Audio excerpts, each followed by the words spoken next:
Nada contribuiu mais para transformar os videojogos do que o advento da internet. Parámos de vender unidades porque estávamos a vendê-las mais depressa do que a nossa capacidade para fabricar servidores e manter o jogo a correr.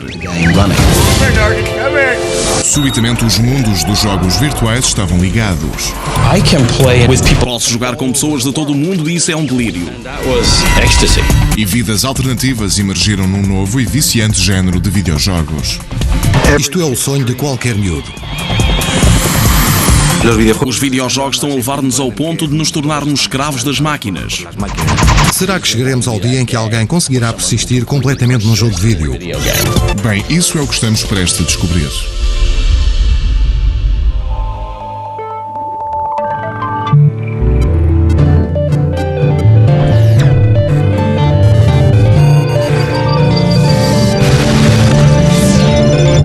Videojogos.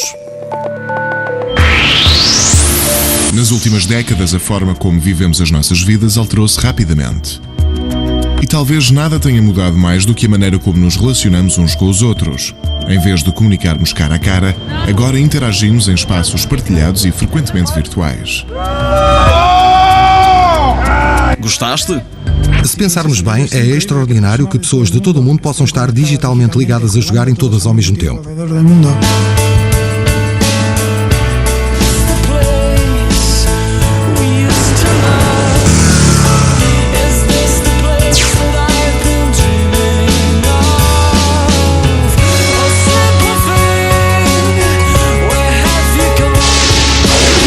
Este novo fenómeno ao nível da interação social afetou todas as formas de entretenimento, incluindo os jogos de vídeo. Enquanto alguns trabalhavam fervorosamente para melhorar a inteligência artificial dos computadores, outros estavam mais empenhados em interligar mentes humanas. Por muito boa que seja a inteligência virtual, não há nada que nos satisfaça mais do que jogar com ou contra outro ser humano. A internet alterou definitivamente o modo como os jogos são feitos. Por sua vez, a autoestrada da informação deu origem a uma geração inteiramente nova de jogadores. Eles ouvem os seus iPods, enviam e recebem mensagens instantâneas, atualizam os blogs e veem televisão tudo ao mesmo tempo. E se lhe tirássemos uma dessas coisas, dariam pela sua falta e ficariam aborrecidos. Quando fazemos jogos para esta geração, temos de ter em consideração essa diferença. Mas as sementes deste admirável mundo novo foram lançadas muito mais cedo do que se possa pensar. Na verdade, a ideia da internet surgiu por volta dos anos 50. E quem sabe, talvez a dona de casa do futuro faça as suas compras assim. E contrariamente às aplicações que tem hoje, no início a internet não tinha nada a ver com entretenimento. A internet teve origem na ARPANET, que era uma rede militar criada para sobreviver a uma eventual guerra nuclear. A Guerra Fria já tinha começado. O Dial-Bar da era espacial. Após o lançamento do Sputnik pela União Soviética em 1957, os Estados Unidos criaram a ARPA, a Advanced Research Projects Agency, como forma de recuperarem a liderança na área da ciência e da tecnologia. Cedo desenvolveram o IPTO, Information Processing Technology Office, que ligou pela primeira vez sistemas de radar em rede a nível nacional. Após anos de colaboração entre a ARPA e empresas privadas como a Honeywell Technologies e várias universidades norte-americanas, foi ligado o primeiro nó na Universidade da Califórnia, em Los Angeles, a 29 de outubro de 1969, numa rede que ficaria conhecida como a ARPANET. As pessoas começaram praticamente a jogar jogos umas com as outras, assim que ligaram os computadores em rede. Richard Bartle e o seu sócio Roy Trubshaw, ambos estudantes da Universidade de Essex, no Reino Unido, desenvolveram um jogo marcante que tiraria partido desta nova conectividade. Era muito interessante. Podíamos estar a falar com uma pessoa do Japão, outra de San Diego e com outra pessoa sentada a 2 cadeiras de nós. Na primavera de 1979, os programadores lançaram um jogo para multiutilizadores que mais tarde seria conhecido como MUD. MUD é a abreviatura de Dungeon, ou domínio multiutilizadores. É um mundo online de base de texto, onde as pessoas interagem com um cenário de fantasia virtual, utilizando comandos de texto. Eram geridos por uma pessoa que era o mestre de jogo que informava os jogadores acerca dos resultados das várias ações que empreendiam. Por isso, não eram excessivamente automatizados. Na realidade, eram controlados por seres humanos com recurso à internet e às salas de chat, para recriar uma experiência virtual para multi-utilizadores. No início dos anos 90, a tecnologia estava em franca expansão, abrindo caminho para a World Wide Web. Os mundos virtuais tornados possíveis pelos MUD transformar-se-iam numa experiência visual viciante e de massas. Os anos 90 trouxeram mudanças rápidas a nível cultural e tecnológico que acabariam por funcionar como rampa de lançamento para a World Wide Web. Houve uma explosão de tecnologias de informação, de comunicações e de conectividade. Obrigado por ter ligado. Já existiam PCs em muitos lares. Tínhamos uma boa largura de banda e o clima político era tal que o Estado subsidiava as ligações de banda larga. E a revolução digital foi instrumental para o desenvolvimento de uma imensidão de jogos com mundos virtuais. Quando a web se desenvolveu realmente a nível comercial, já existiam muitas pessoas ansiosas por poderem ligar-se online, essencialmente para jogarem, especialmente num ambiente gráfico 3D. Os fãs de jogos de role-playing do início dos anos 80 podiam agora desfrutar dos mundos tridimensionais e envolventes do MMO, o que tornava os jogos mais apelativos. Um MMO é uma abreviatura que designa um jogo de role-playing online para multi-utilizadores em massa. É um jogo onde podemos criar a nossa própria personagem, viver uma aventura num dado mundo e conhecer outras pessoas. Podemos assim colaborar, interagir ou competir com outras pessoas num ambiente imaginário virtual.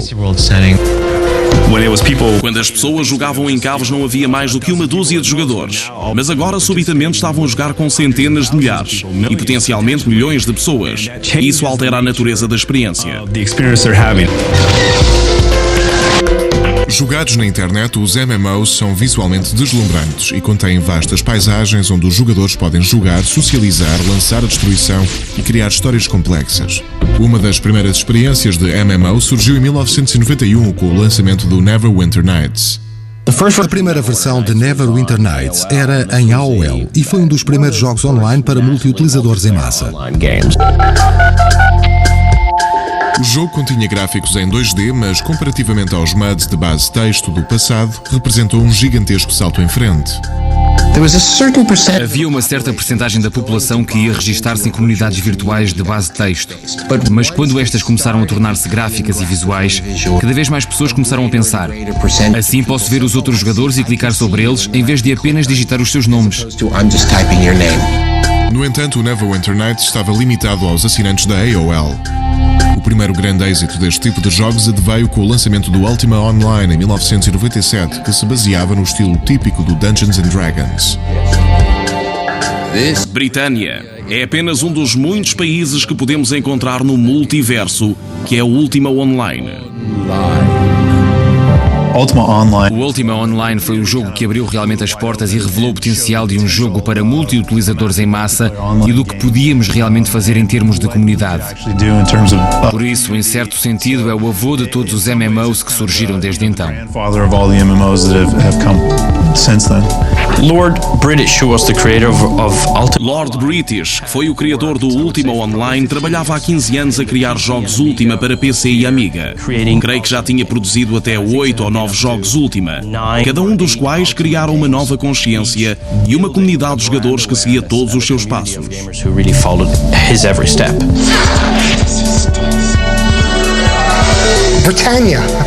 Britânia. Era a Britânia, um país onde eram visíveis influências de uma Inglaterra de outros tempos. Havia pequenas aldeias e jogava-se de uma perspectiva aérea. Era divertido.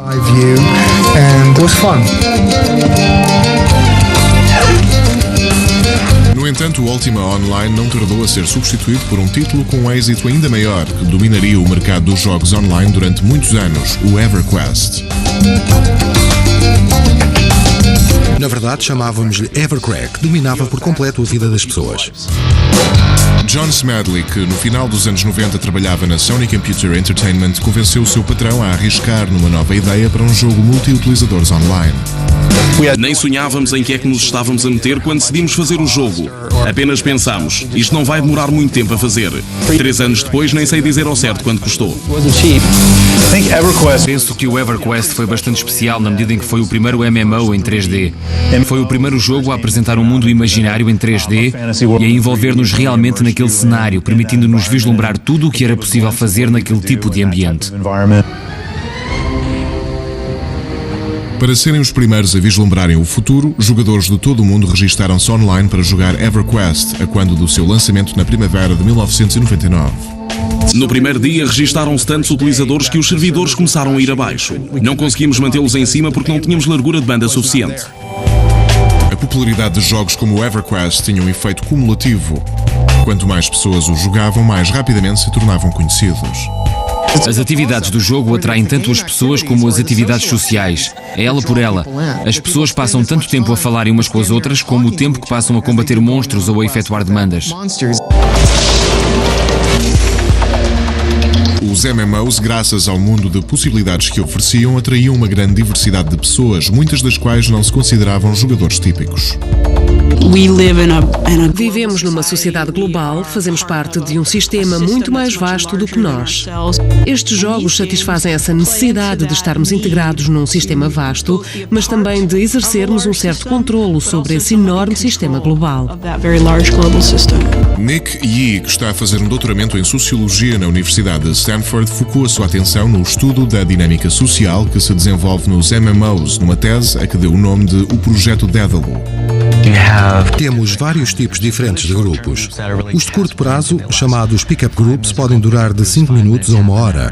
Têm uma duração realmente muito curta. E depois existem grupos de longa duração, os chamados guilds. São organizações de jogadores em que existe um líder, vários oficiais superiores e entre 50 a 250 membros.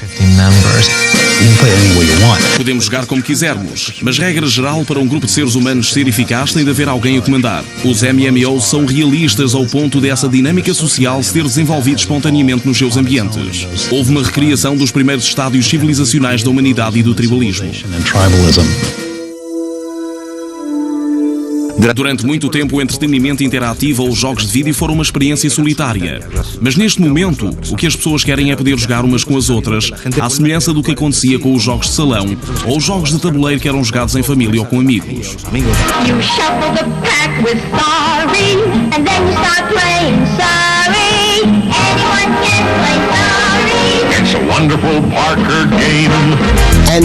O mais curioso acerca dos jogos e do espírito de competição que geram é que, de certa forma, é como se estivéssemos a utilizar essa competitividade para gerir os nossos sentimentos e afetos para com os outros. Relacionamos-nos uns com os outros, mas mantendo-nos a uma distância segura. World of Warcraft é provavelmente o MMO com o maior êxito de todos os tempos. Os seus gráficos envolventes e enredo viciante congregaram um número de utilizadores suficiente para formar um pequeno país. Neste momento há para mais de 7 milhões de pessoas a jogarem World of Warcraft. É um número considerável de jogadores. O role-playing, ou jogo de papéis, decorre num mundo que não acaba quando se desliga o botão. Aquele mundo está sempre lá e podemos fazer novos amigos, desenvolver a nossa personagem, adquirir novos itens, ter as nossas próprias poções. É um fantástico mundo online que está em permanente mudança e que é completamente imprevisível. O World of Warcraft é o novo Golf. É um dos jogos mais populares em Silicon Valley neste momento. Muitas pessoas jogam-no como forma de socializarem e de comunicar entre si. Um novo fenómeno no campo dos MMOs é a utilização de títulos de filmes já existentes como base para os jogos. O Star Wars Galaxies foi o primeiro jogo a arriscar a transformar um filme popular no MMO. Fomos o primeiro grande jogo online para multi-utilizadores em massa, baseado em propriedade intelectual já existente.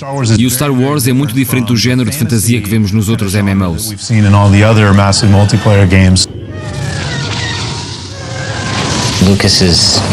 O universo criado pelo George Lucas é tão pormenorizado, tão rico em microexperiências e batalhas entre o bem e o mal, que constitui um excelente campo para criarmos muitos jogos. A ideia base do jogo era estarmos num mundo virtual sem sabermos quando é que a nave de Darth Vader vai aterrar e ele vai atacar-nos. É uma espécie de continuação do mundo de Star Wars. Digamos que é esse o terreno de jogo. A parte difícil nos jogos online para multiutilizadores é adaptá-los a um público mundial. Afinal de contas, os jogadores não são meros indivíduos sentados, cada um no seu terminal. O público é composto por muitas nações e tribos com diferentes perspectivas do mundo. There's a Korean game called Lineage, and forming... Há um jogo coreano chamado Lineage, cujo conceito base é a formação de grupos. Há muitas pessoas que dizem que é o jogo tipicamente coreano.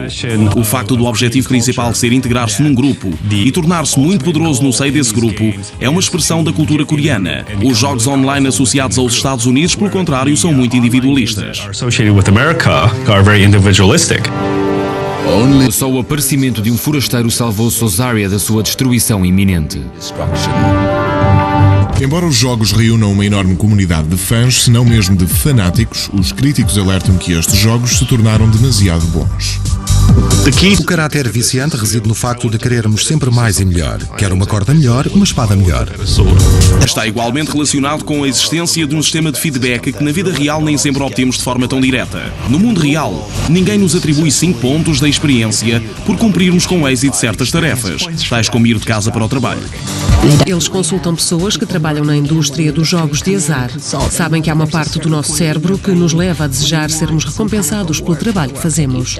Existem mesmo sítios na internet dedicados a ajudar pessoas viciadas em MMOs. Um deles, em particular, foi criado por uma mãe que sente que perdeu o filho para um jogo multiutilizadores. Ele não conseguia parar de jogar, tão grande era o poder que o jogo exercia sobre ele. Para ajudar a lidar com a morte do filho, Liz Woolley de Hudson, no Wisconsin, criou o Online Gamers Anonymous, um sítio de apoio dedicado a auxiliar jogadores que querem deixar de jogar. É uma espécie de programa de 12 passos, à maneira dela, para ajudar pessoas que são viciadas em videojogos a perderem esse vício. Na China, o exército lançou um programa de tratamento pioneiro para ajudar os jovens a perderem o vício em videojogos. É possível perder o controlo. E não há dúvida de que os jogos multiutilizadores online têm sido um exemplo disso. Existem casos de pessoas que deixaram de viver as suas vidas por completo. Passaram a jogar em vez de viverem no mundo real. Para quem não costuma jogar, ver o filho completamente imerso num meio de entretenimento que não faz qualquer sentido para eles é uma experiência assustadora. Por isso, não recrimino os pais que ficarem preocupados ou assustados. Creio que o erro está em não termos informado convenientemente os pais acerca deste novo meio de entretenimento e do tipo de experiência que ele proporciona aos seus filhos. Não é uma forma de fuga, não é disso que se trata. É a possibilidade de nos tornarmos quem realmente somos. E quem é que não gosta de fazer isso?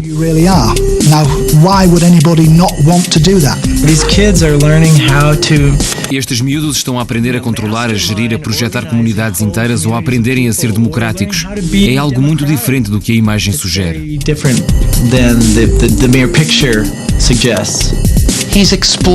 Os jogadores sabem que estão a explorar personagens que não são pessoas reais.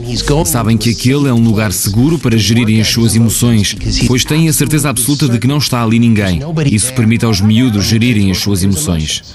Isso, dá-lhe! É o oposto de um sociopata, que é alguém que não faz essa distinção.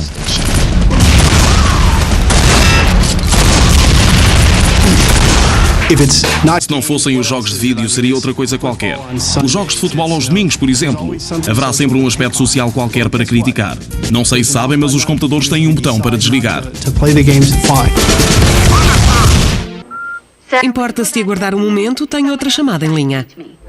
Se lermos alguns estudos da altura em que surgiu o telefone, podemos encontrar muitos artigos completamente alarmistas, em que se dizia que as pessoas nunca mais se iriam encontrar cara a cara, porque iriam passar a utilizar o telefone para tudo. E sempre que surge uma nova tecnologia de comunicação, isso suscita preocupações muito semelhantes.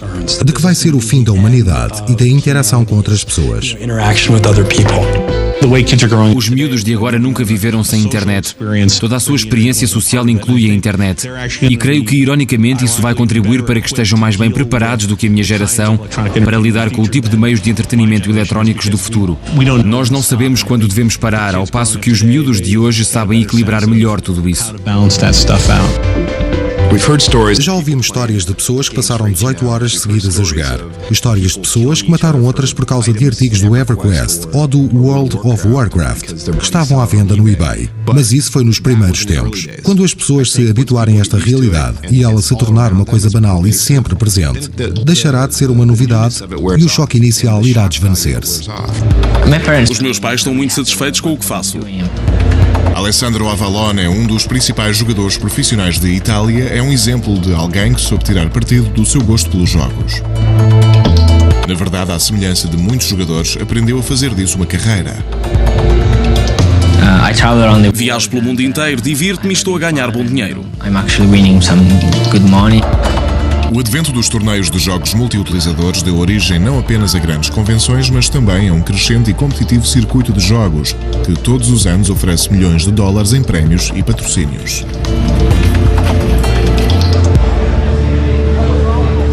O QuakeCon foi e é uma convenção. Proporcionou a estas pessoas a oportunidade de saírem das suas caves e dormitórios e de viajarem e jogarem por todo o país. Anda cá! Todos os verões em Dallas, no Texas, o QuakeCon oferece $100 mil em prémios e atrai visitantes de todo o mundo. A minha equipa e eu estamos prestes a enfrentar a equipa do Fatality e vamos derrotá-los. Um no-gamer é tão famoso ou tão temido como o pentacampeão mundial Jonathan Wendell, mais conhecido pelo pseudónimo Fatality.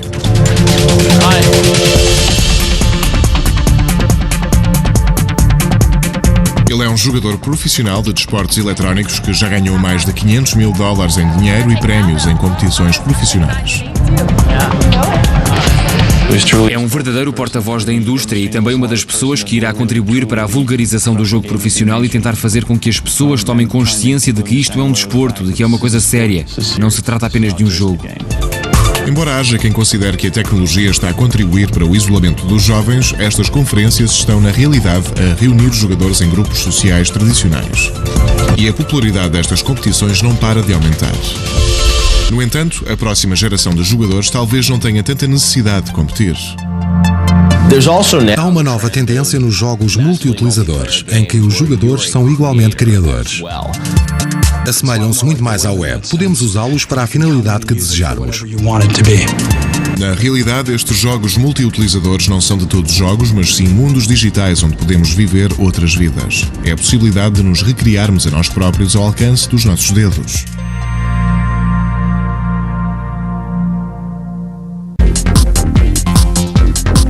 A internet lançou uma imensidão de jogos de espadas e feitiçaria e alterou para sempre o modo como jogamos uns com os outros. No entanto, parece existir um consenso entre os programadores de que a próxima geração de videojogos não será sequer de videojogos. Para quem utiliza a web, diria que é algo idêntico, mas com ambiente 3D e outras pessoas. O Second Life, criado pela Linden Lab, uma empresa com sede em São Francisco, é um exemplo de uma comunidade de multiutilizadores online que proporciona muito mais liberdade do que um jogo de vídeo tradicional. O Second Life é uma plataforma social onde as pessoas podem criar muitos conteúdos e é muito diferente das dos MMOs. Com bem mais do que 1 milhão de utilizadores já registados, o Second Life continua a apresentar um crescimento exponencial de 15% por mês. Tentamos disponibilizá-lo ao maior número de pessoas e não é preciso pagar para se registar. Após o registro, obtém um conjunto completo de ferramentas para criar conteúdos 3D. No Second Life, temos um mundo virtual permanente, totalmente 3D, onde os utilizadores podem não só criar objetos como casas, lojas, motos e overbikes, mas também tornar esses objetos interativos. Wagner James Howe é um jornalista que explora o Second Life escrevendo um blog diário acerca das histórias de interesse humano que testemunha. Ele descreve o papel da Linden Lab no jogo. É quase como um Deus que criou aquele mundo e se torna cada vez mais distante, até que a pessoa entra finalmente no mundo e ele passa a ser seu para continuar a construí-lo e dar-lhe seguimento. Basicamente não está lá ninguém, por isso a pessoa é que tem de tomar todas as decisões. É quase uma questão existencialista. Muitas pessoas estão presas a trabalhos sem perspectivas de futuro, ou trabalhos repetitivos, maçadores e entediantes. Sentem que não têm qualquer controle sobre o mundo, que este é que as controla elas. Ora, quando entram nestes mundos virtuais, deixam de ser a secretária anónima numa empresa sem rosto e adquirem poder. Estes jogos estão concebidos para que toda a gente possa ser um herói. Para participar num jogo de papéis como o Second Life, primeiro há que escolher uma personagem ou um avatar. A razão por que as pessoas preferem utilizar o termo mais genérico avatar é porque a personagem não tem necessariamente de ser humana. A beleza dos avatares destas representações virtuais é que podem assumir a forma que as pessoas quiserem. Eu sou de estrutura média, mas quando jogo neste mundo virtual posso ser um pouco mais alto ou mais magro. No Second Life, as pessoas passam centenas de horas a construir os seus avatares com ferramentas que os utilizadores designam por skins.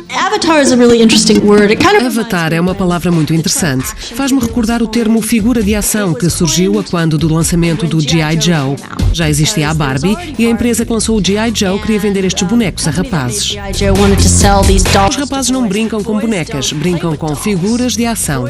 Da mesma forma, os adultos não brincam com bonecas, brincam com avatares.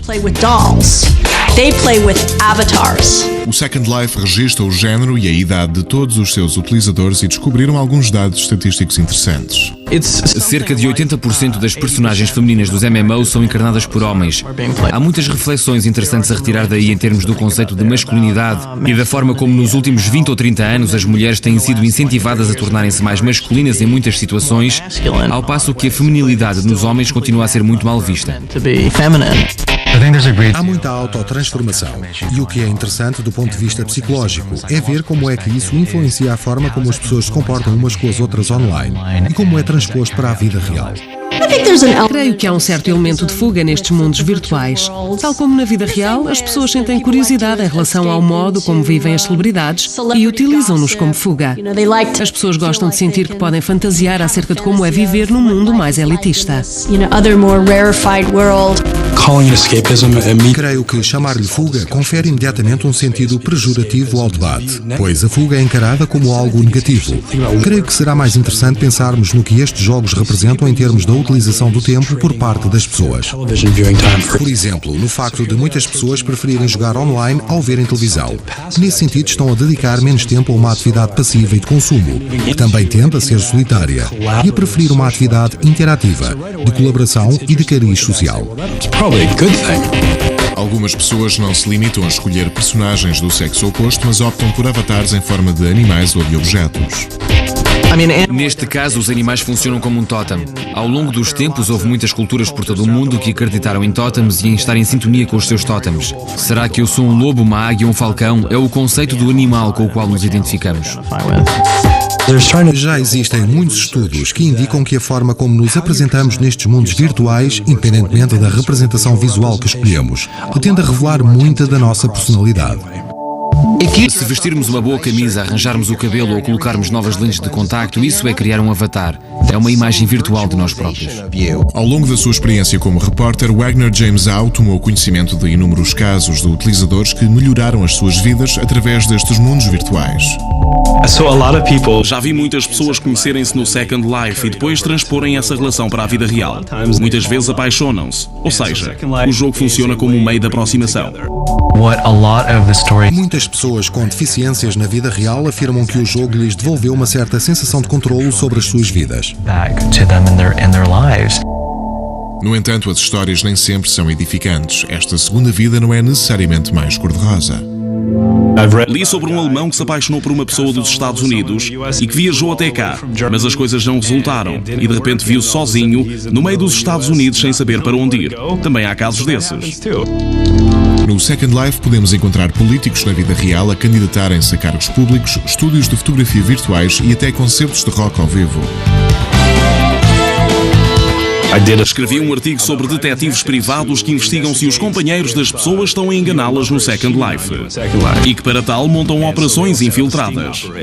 No Second Life podemos ser quem quisermos. Mas este não é o único MMO social a atrair fãs. O Active World, sediado em Massachusetts, é um universo alternativo em franco crescimento.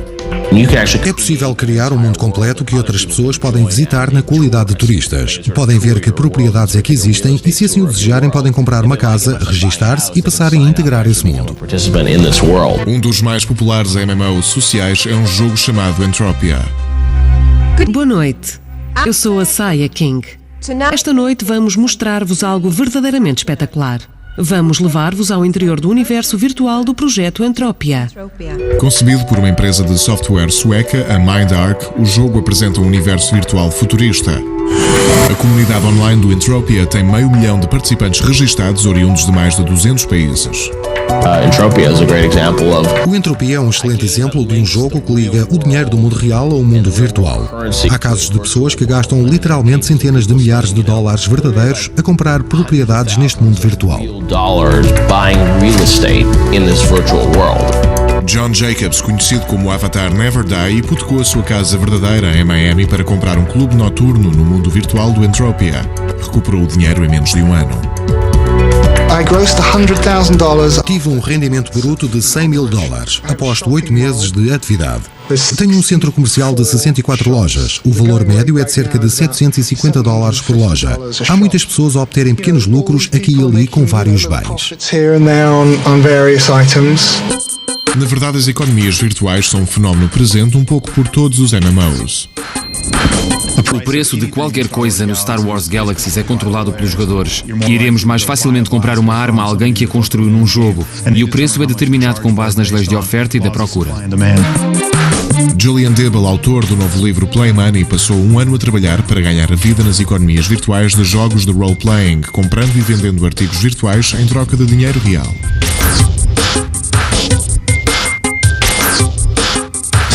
Se tivermos algo de que outra pessoa precisa e ela tiver algo de que nós precisamos, fazemos uma troca. E depois desse processo estar a decorrer normalmente, por que não simplificá-lo e introduzir uma unidade monetária? É assim que a economia começa a acontecer. É tão simples quanto isto. Quando vamos ao eBay, vemos personagens e artigos destes mundos virtuais à venda. E as pessoas perguntam, por que pagar dinheiro verdadeiro por isso?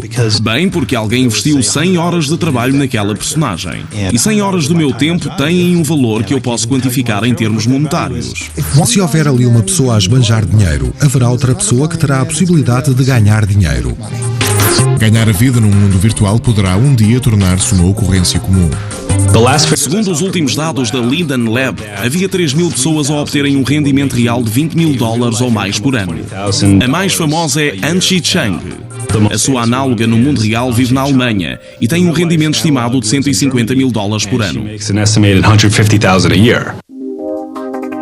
An She-chung tornou-se igualmente na primeira milionária de verdade no Second Life, comprando e vendendo bens imóveis virtuais.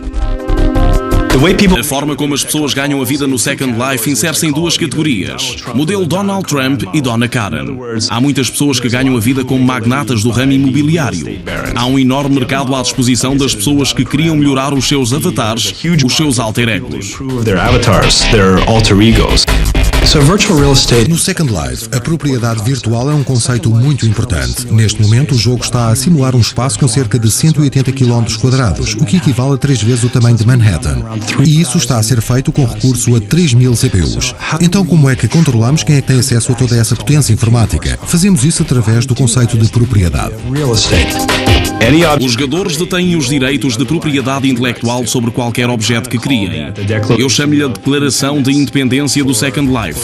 Se fizermos uma analogia com a história dos Estados Unidos, estamos num ponto em que existe um verdadeiro sentido de contrato social.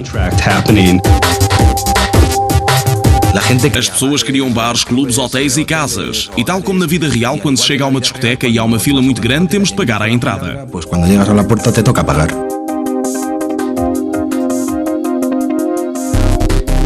Mas, tal como no mundo real, os contratos sociais baseiam-se na confiança. Algumas empresas atuam como intermediárias na compra e venda de bens virtuais. Confiamos que aquela pessoa irá entregar-nos aquele ouro virtual. E há também a questão da eficiência. Com que rapidez é que pode entregar-nos o ouro?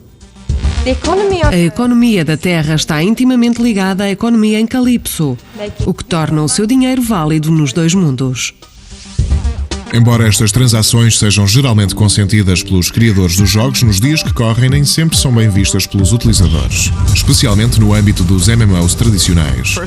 Antes de mais, as compras a dinheiro nos jogos são completamente mal vistas. Nenhum jogador admitirá que está a comprar itens a dinheiro porque isso destrói todo o equilíbrio do jogo. Se formos à internet comprar uma personagem de nível 60, isso não significa que sejamos um jogador de nível 60. Apenas significa que compramos aquela personagem.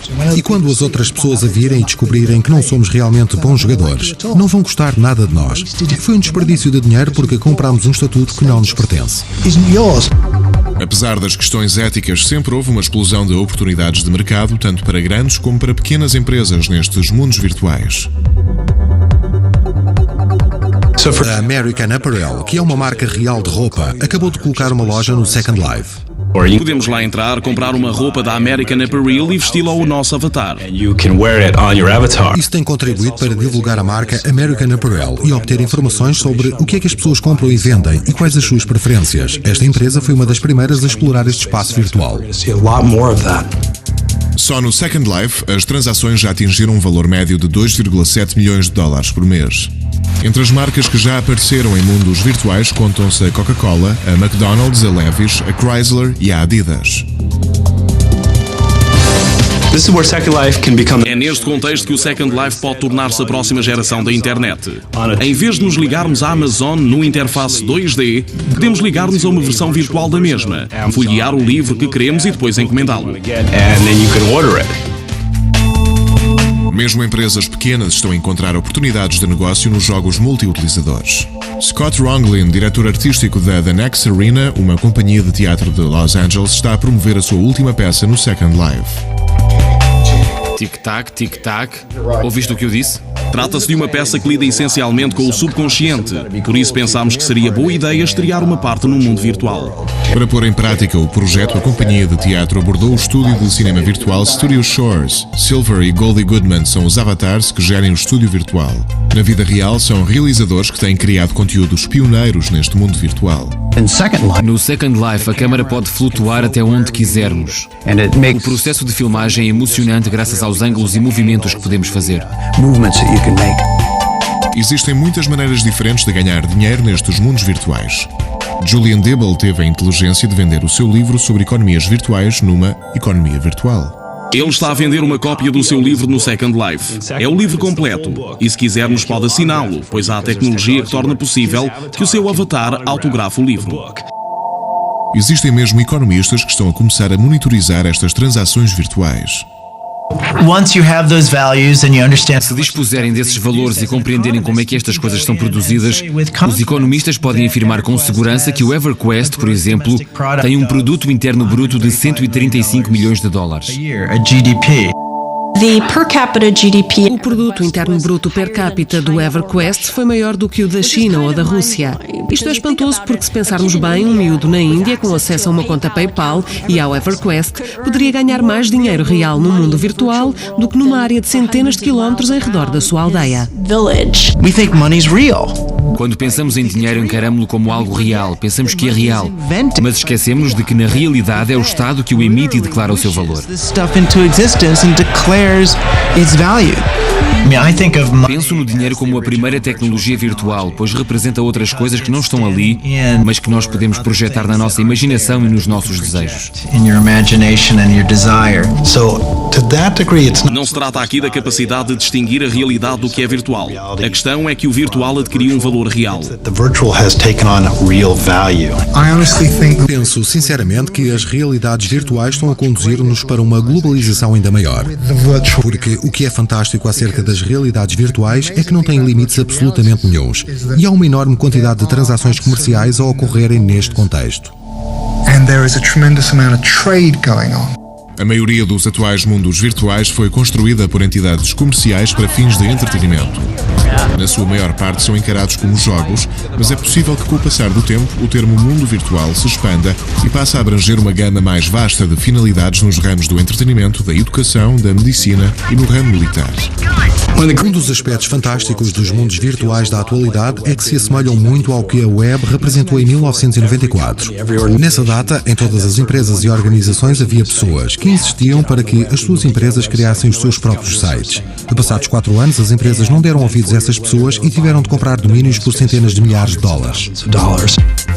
Alguns programadores anseiam por um tempo em que o mundo inteiro se torne virtual. Outros defendem que esse tempo já chegou.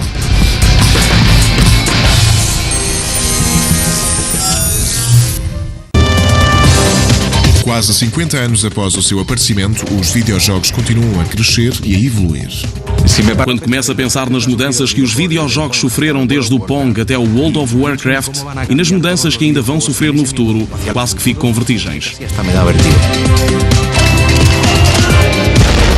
Estamos apenas no início relativamente às possibilidades dos jogos de vídeo.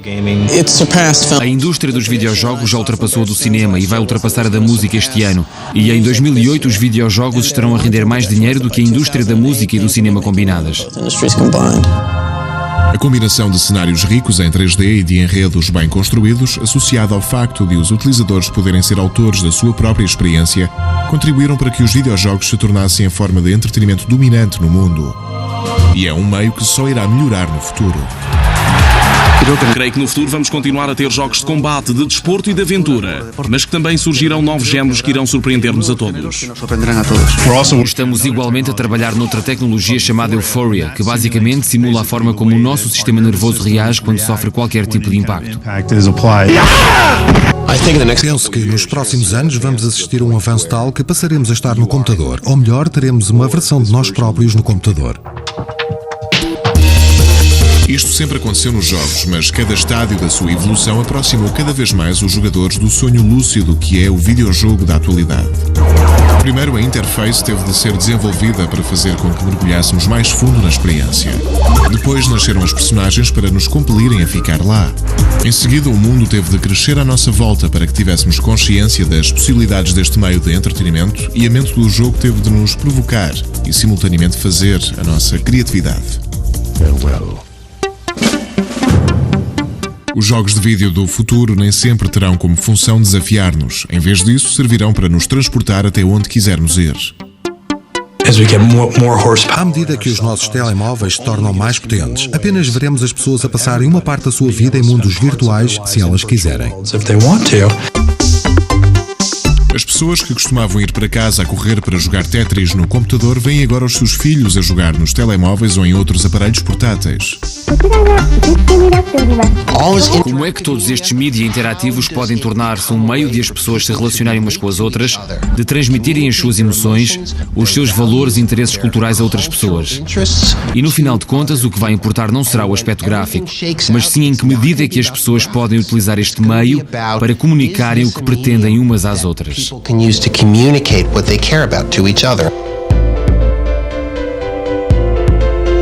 Creio que o que estamos a fazer é a trazer a experiência de jogo para junto de nós. O jogo está a invadir todos os outros aspectos da nossa vida.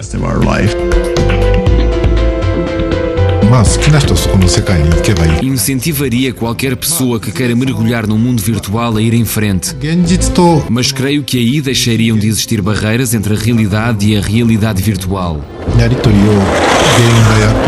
Creio que as barreiras convencionais irão desaparecer e que no futuro tudo estará misturado.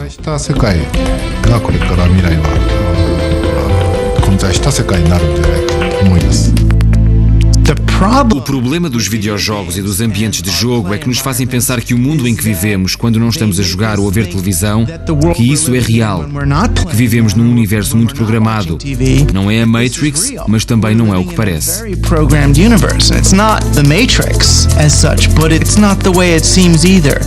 Creio que a realidade continua a ser a realidade e um jogo apenas um jogo. Não creio que o mundo dos jogos se irá apoderar das nossas vidas. Creio que há pessoas que gostam de exagerar e de pensar nas coisas como se fossem ficção científica, mas no fundo nós somos seres humanos. But we're human when it gets right down to it. A meu ver, não existiu nenhuma fase na história da humanidade em que não tenhamos vivido num mundo virtual. Acho que toda esta questão é estúpida e que estamos a fazer uma tempestade num copo de água ao dizermos que agora vivemos num mundo virtual. A linguagem é um exemplo disso. Se você chegar ao pé de mim e começar a contar-me em sumério antigo algo que se passou na semana passada a uma pessoa que nunca viu e eu começar a imaginar isso na minha cabeça, isso não é virtual? Ser humano é isso mesmo.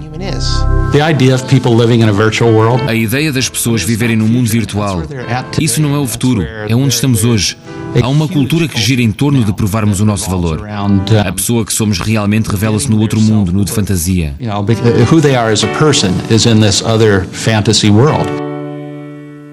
Todos os anos são programados novos jogos para substituírem os antigos, e cada avanço aproxima-nos cada vez mais de um mundo digital que é quase impossível de distinguir do nosso.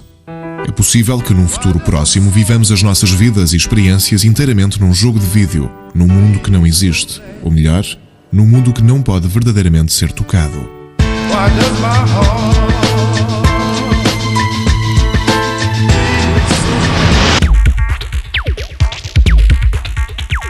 Pim Pam Pum, produção e gravação áudio.